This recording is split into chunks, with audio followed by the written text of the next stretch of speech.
Revise and rise series day 23। Students, हमने सीखा था कि क्वाड्रेटिक इक्वेशन जो भी हमें गिवन होती है उसके हमने कोफिशिएंट्स कैसे निकालने हैं, that is known as A, B and C. अब उसी चीज को यूज करके हम सीखेंगे sum and the product of roots.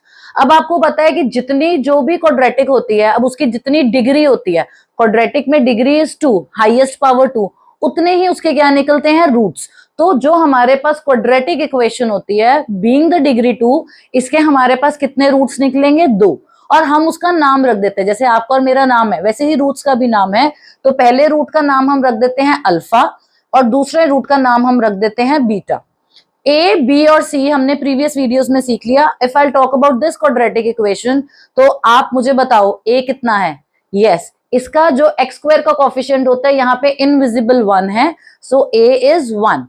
B क्या होता है, जो लीनियर टर्म होती है एक्स का कोफिशिएंट, दैट इज 2। एंड सी क्या है आपका, जो कोफिशिएंट, जो कांस्टेंट टर्म है जिसके साथ कोई भी वेरिएबल नहीं है, सो सी इज -2। तो आपको ए, बी और सी निकालना आता है स्टूडेंट्स। ए, बी और सी निकालने के बाद हमें ये पता चल गया कि क्वाड्रेटिक इक्वेशन के 2 रूट्स हैं, एक का नाम अल्फा है और दूसरे का नाम बीटा है। अब हमने निकालना है सम ऑफ रूट्स, मतलब कि अगर हम इन रूट्स को प्लस करें सम, तो कितना आएगा, मतलब कि alpha plus beta.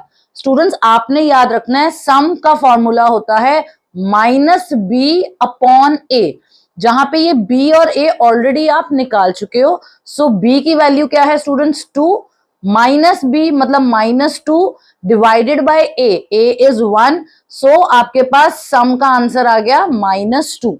Product of roots का फॉर्मूला, मतलब अल्फा को अगर आप बीटा से मल्टीप्लाई करोगे तो क्या निकलेगा, उसका फॉर्मूला होता है बेटा c/a, जहां पे अब आपका c कितना है -2 और a कितना है 1। सो आपके पास प्रोडक्ट का आंसर आ गया -2। सो आपने ये फॉर्मूला याद रखने हैं, alpha plus beta is equal to -b/a and alpha multiply by beta is equal to c/a। These are the two formulas। और आपने मुझे कमेंट सेक्शन में बताना है कि ये जो क्वाड्रेटिक इक्वेशन गिवन है इसका सम एंड प्रोडक्ट ऑफ रूट्स कितना होगा। Thank you.